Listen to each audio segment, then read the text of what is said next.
Inigo, what are your thoughts on training at fixed volumes each week during a mesocycle versus going from a minimum effective volume and ramping up to a maximum recoverable volume?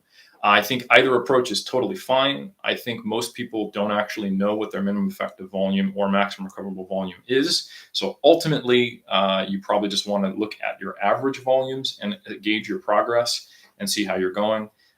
There's certainly no definitive reason why one would be better than the other. It's more about the dose over time.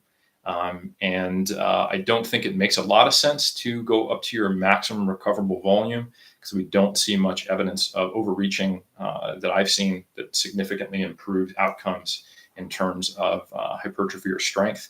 And it is far beyond the point of where you're getting the maximum benefit. So there's another piece between minimum effective dose and maximum recoverable. I think there's a useful theoretical model, to be clear, and that's the maximum adaptive volume. So if you think about the amount of work you're doing, there's a point where you're getting the similar effect, even though you're increasing volume.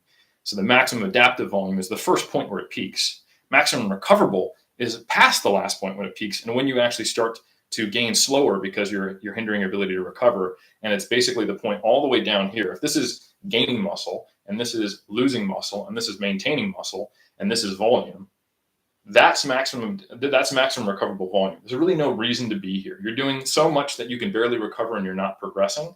And some ideas, though, then you'd supercompensate. But there's really no evidence to suggest you would.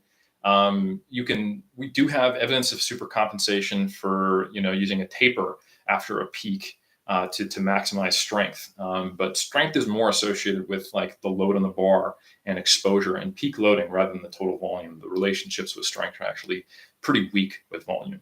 So I think generally you want to be hanging around your minimum, which you can't really know that well. It's very difficult to figure out where you are on these landmarks, and they change.